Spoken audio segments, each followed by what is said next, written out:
बहुत समय पहले की बात है। एक महान ज्ञानी पंडित हिमालय की पहाड़ियों में कहीं रहते थे। लोगों के बीच रहकर वह थक चुके थे और अब ईश्वर भक्ति करते हुए एक सादा जीवन व्यतीत करना चाहते थे। लेकिन उसकी प्रसिद्धि इतनी थी कि लोग दुर्गम पहाड़ियों, सकरे रास्तों, नदी झरनों को पार करके भी उससे मिलना चाहते थे।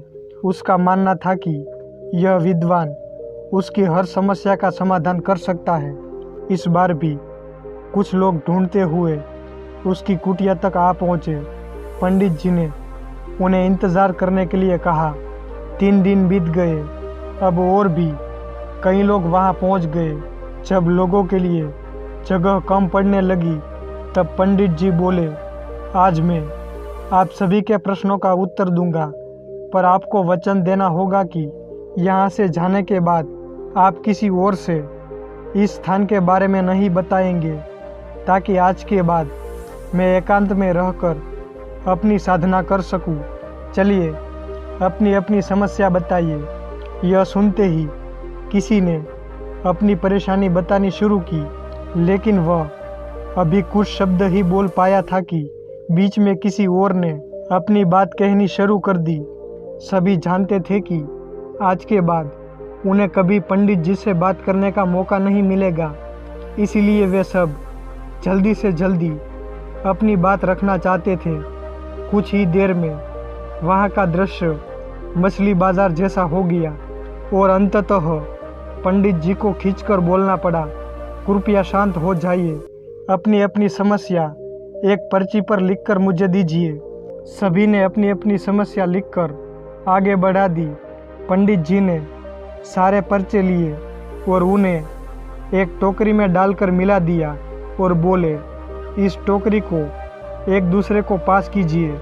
हर व्यक्ति एक पर्ची उठाएगा और पढ़ेगा।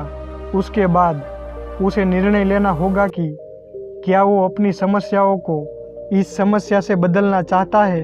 हर व्यक्ति एक पर्चा उठाता, उसे पढ़ता और सहमसा जाता। एक एक करके सभी ने पर्चियाँ देख ली, पर कोई भी अपनी समस्या के बदले किसी और की समस्या लेने को तैयार नहीं हुआ। सबका यही सोचना था कि अपनी अपनी समस्या चाहे कितनी भी बड़ी क्यों न हो, बाकी लोगों की समस्या जितनी गंभीर नहीं है।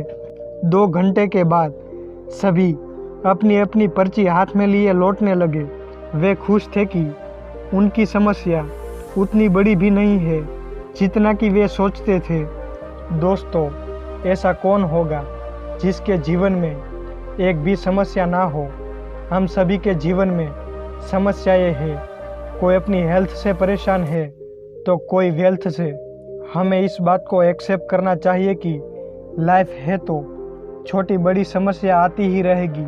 ऐसे में दुखी होकर उसी के बारे में सोचने से अच्छा है कि हम अपना ध्यान उसके निवारण में लगाएं, और अगर उसका कोई सॉल्यूशन ही न हो तो अन्य प्रोडक्टिव चीज़ों पर फोकस करें।